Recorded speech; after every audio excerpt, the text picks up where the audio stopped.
Europe, 1 million people die each year from coronary disease. In other words, one death every 30 seconds. You've had a myocardial infarction or an angina pectoris. This video will explain how you'll be taken care of in the emergency ward, then how you'll be cared for in the cardiology department, and finally, the precautions you need to take when you return home to your everyday life. The heart is a muscle that works like a pump. It provides our organs with the blood which is indispensable for them to live. The heart is itself provided with energy by the intermediary of 3 blood vessels, the coronary arteries. Angina pectoris and myocardial infarction are the 2 principal signs of coronary disease.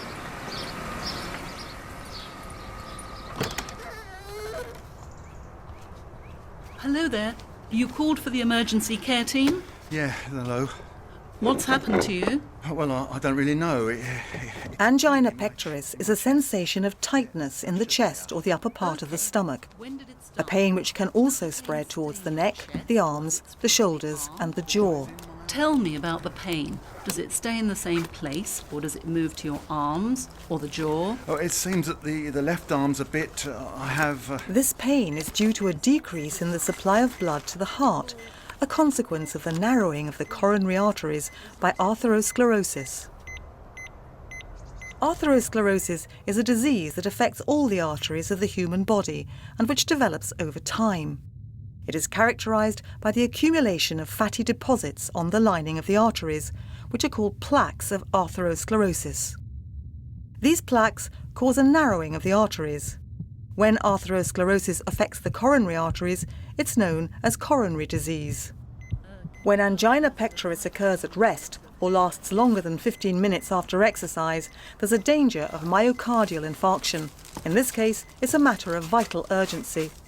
Your electrocardiogram confirms the suspicion that you're having a heart attack. The aim now is to both relieve the pain as much as possible before we reach the hospital and to thin your blood. I'm going to administer a spray into your mouth. That should alleviate the pain. There we are. There. Here you can see one of your arteries in cross-section with an atherosclerosis plaque which has developed over the years. Thrombosis occurs following a sudden rupture of this plaque. A clot of blood has blocked the coronary artery. It prevents blood and oxygen from reaching the part of the heart irrigated by this artery. This part of the heart, already injured, risks being completely destroyed without immediate intervention.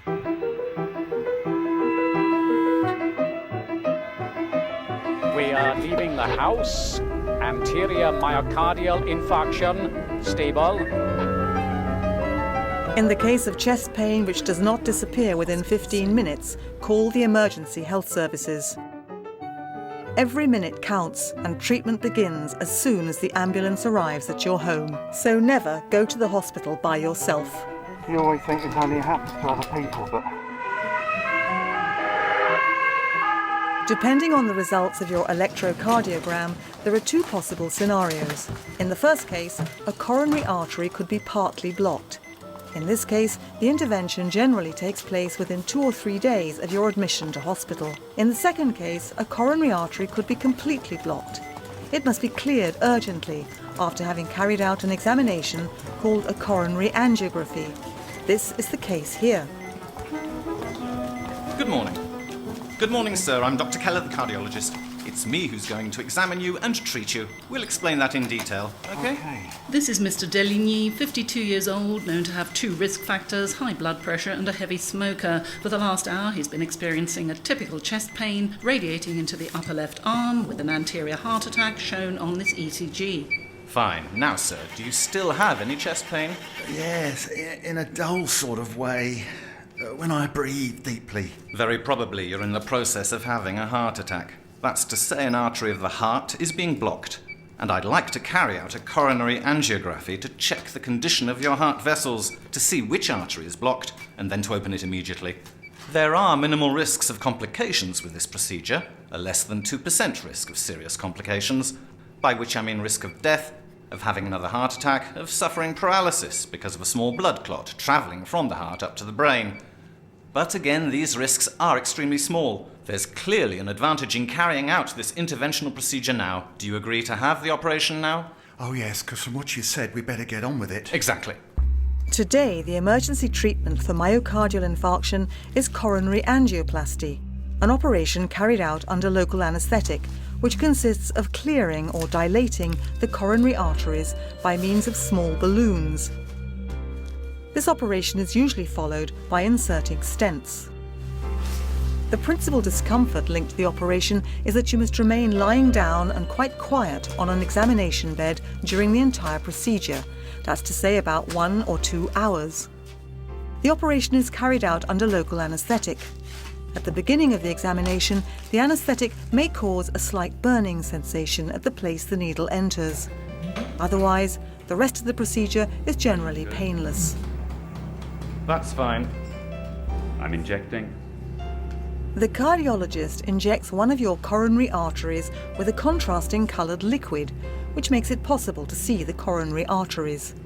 One of them is in fact blocked.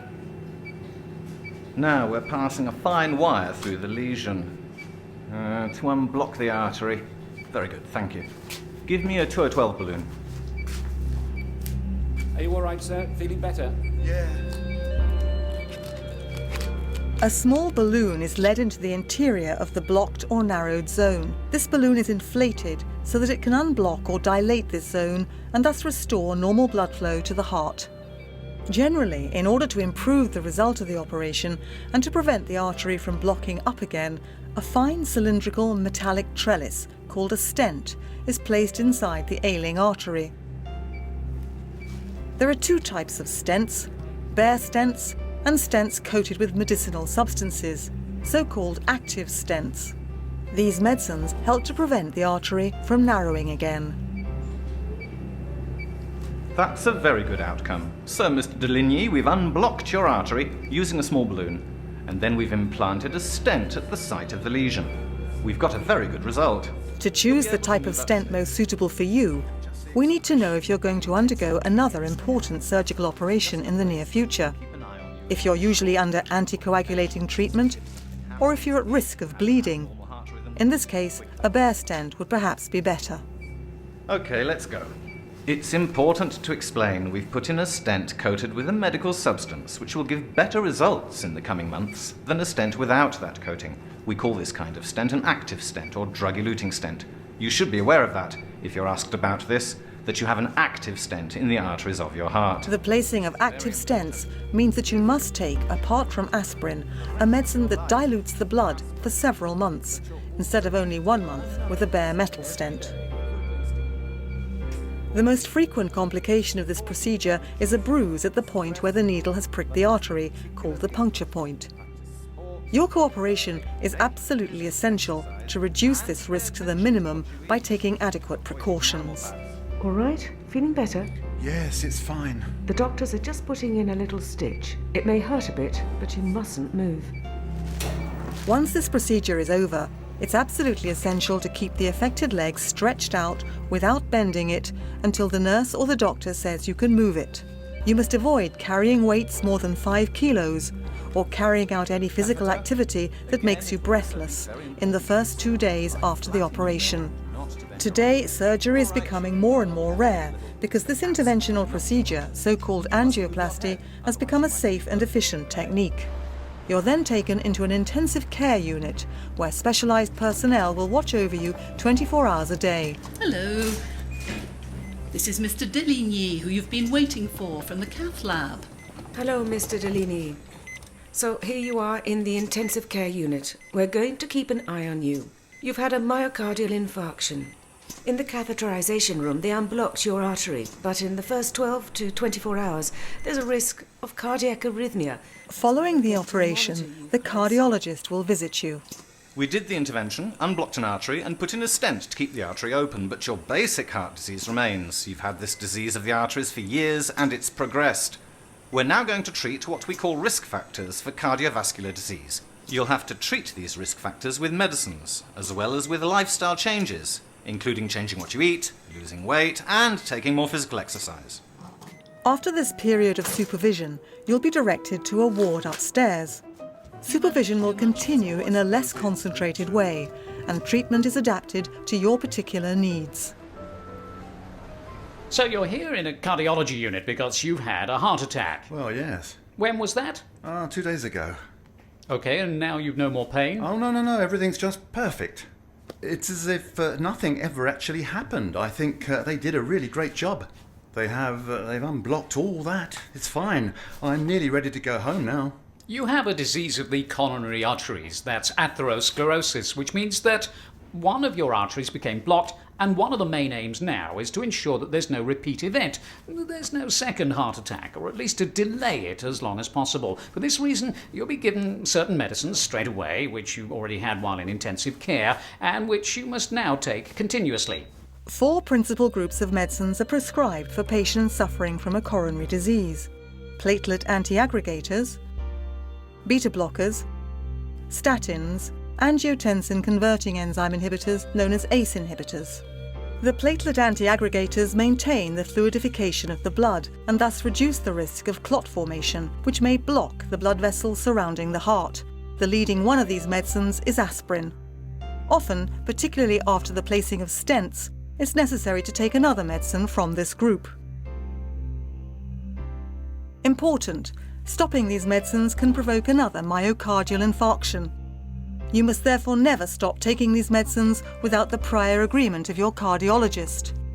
The main secondary effect are bouts of bleeding, which, however, are rarely serious. Beta blockers slow the heart rate, reduce blood pressure, and thus relieve the work of the heart. Sometimes they have secondary effects that are often transitory, for example, headaches, tiredness, dizziness, digestive troubles, reduced libido, and even erection troubles. But be reassured, there are several types of beta blockers, and we can change yours to find one that suits you better. The statins stabilise the plaques of arteriosclerosis and even make them regress.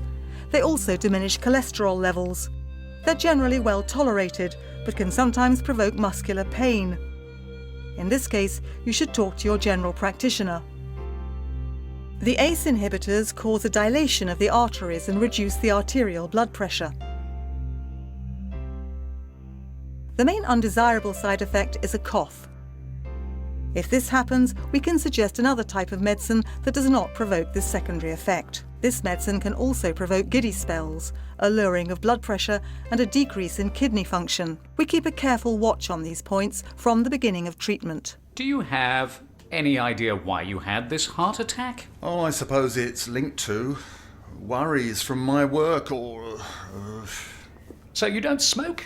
Oh, yes, I do, but... You don't smoke anymore, I hope. Well, I do, but that affects the lungs, not the arteries. Is tobacco good for anything connected with the body? Well, according to what I've read, no, but... Look, I can absolutely guarantee you that tobacco isn't good, not for the lungs. Smoking kills. It's not good at all, and people are still not sufficiently aware of that, particularly the young. It's not at all good for the heart, for heart attacks. But that's not all, Mr. Delaney. Do you know the other risk factors for myocardial infarction? I'm sure you know some. Oh, I'm sure you mean everything that's good. Good food and that sort of thing. As far as eating's concerned, it's not a matter of going on a diet, but of adapting your nutrition. I'm sure that in what you eat every day, there are things that are not only good to eat, but good for the heart. Then there are perhaps other things that are less beneficial. We'll see what you usually eat. Perhaps there'll be things to reduce, others to add. We'll look into all that over the next few days. What else can lead to a heart attack? Something you often hear talked about these days. What do you think? Well, Do you manage to do much physical exercise? No, not much really. Apart from the weekend when I take the dogs out. 1 hour on Saturday, 1 hour on Sunday. Sometimes an hour and a half. Well, that is important also. You understand you must continue that sort of activity. We're not talking about sport here, just physical activity. On a long-term, regular basis, as often as possible, 2, 3, 4 times a week in sessions of half an hour. But we'll certainly have to encourage you, and you'll have to encourage yourself to take a little more physical exercise. The bad news is that you have a chronic disease, and you'll have to take this into account all your life. But there's good news as well, which is that you can alter your risk factors for this condition. Moreover, we can help you to act on these risk factors. That's also the aim of this unit, to introduce medicines that have already been used in the intensive care unit and to carry on using them, to keep a close watch on you and to act on the risk factors. Well, I guess it's got to be like that. It's all perfectly feasible. I'm sure we can do it.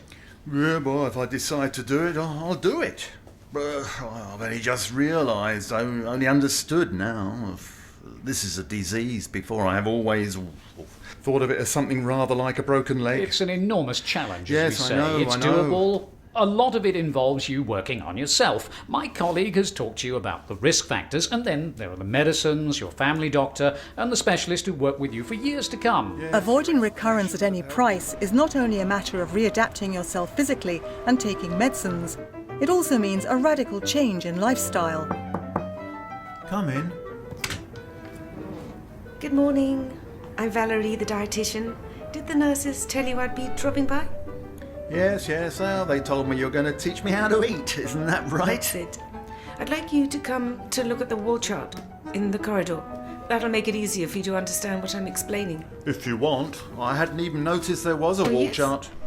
Before I go into detail, I want to ask you about your daily eating habits. Do you mostly eat at home, or do you eat out in restaurants? Definitely restaurants. It goes with the job. I go to a restaurant every day. And when you eat in a restaurant, do you have a main course, or do you also have a starter and dessert? Yeah, well, of course, I go for the full thing because, I'm paid to visit the top restaurants, the most highly rated restaurants. Are there habits that should be changed in your life? By changing your lifestyle, you'll discover new pleasures. It's not always easy. Where to begin? Who to consult? How to ensure it will last? The nursing staff are there to help you in this process and to do it at your rhythm. They'll invite you to a discussion about the things nearest to your heart and what's most important for you now and in the future. In order to avoid suffering another cardiovascular event, it's in your interest to try and modify your eating habits. I didn't know I was at risk of having a second one, so now one thing is certain, I'm really going to make an effort because I really don't want to have another heart attack. I had a very narrow escape, so a second one isn't an option. Stop smoking, the most efficient preventive measure. Carry out 30 minutes of moderate effort every day. Adopt a healthy and well-balanced diet. Lose extra kilos. Learn to keep your stress more under control. By acting on each of these risk factors, you can prevent having another myocardial infarction. Right. Let's try and go a bit faster. Well, if you like, I was going That's pretty good. slowly because I didn't want to tire you. Yeah, good. Not bad. Okay. I really think that everything's going quite well now, So, Mr. Delaney, I realise you've seen a lot of doctors since you arrived at the hospital.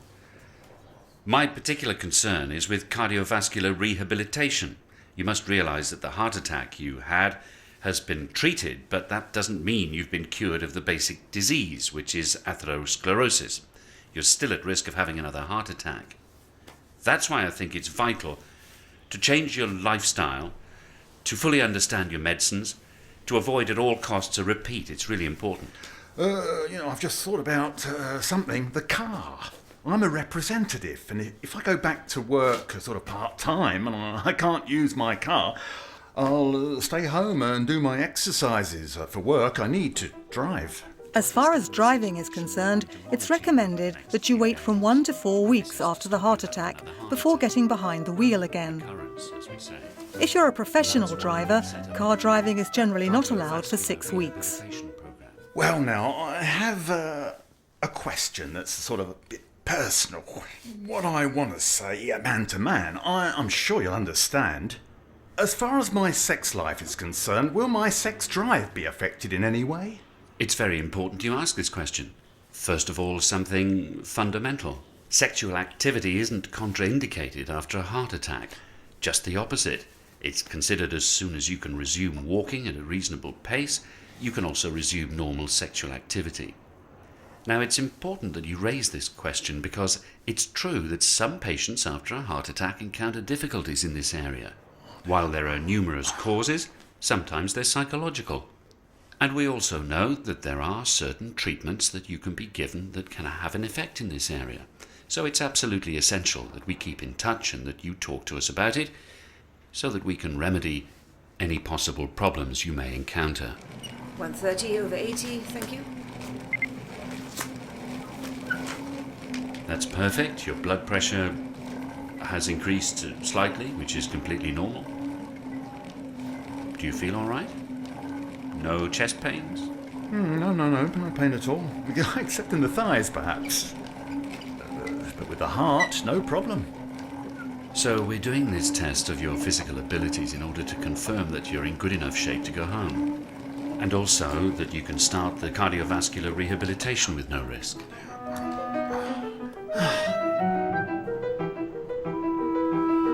You're now going to return home. Very important medications have been prescribed for you. If a treatment is difficult to tolerate, you must immediately tell your doctor or your cardiologist. But never stop taking a medicine on your own initiative. All treatments connected with coronary disease are normally paid for by your healthcare insurance. But don't hesitate to ask your insurance company if you have the least doubt about the reimbursement of your treatment. During your cardiovascular rehabilitation, you will practice physical activity under medical supervision.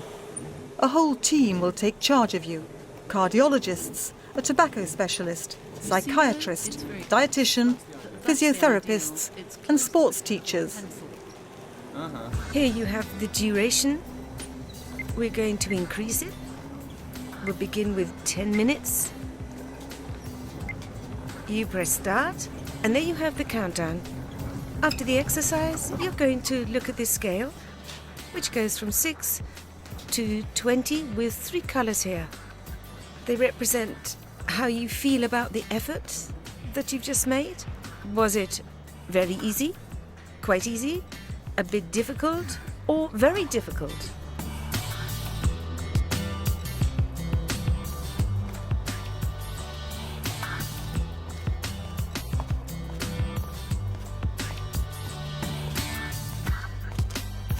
Your doctor or your cardiologist helps you to carry out your treatment. They'll provide you with all the information you need to prevent another heart attack. If necessary, your doctor will answer any questions you may have regarding the possibility of modifying your antiplatelet treatment in the case of a surgical intervention, or a visit to the dentist, for example. You can talk to him about the possible side effects of your treatment. I'll take your blood pressure. Coronary disease is a serious disease, and it's a chronic disease that progresses with time. What is reassuring is that you can act directly on this illness to slow up or even reverse its progress. It's up to you now, at the rhythm that you've decided upon with the nursing staff, to follow the recommendations that you've been given. Don't smoke. Have a balanced diet. Take exercise, limit stress, always take your prescribed medicines. Coronary disease isn't necessarily fatal.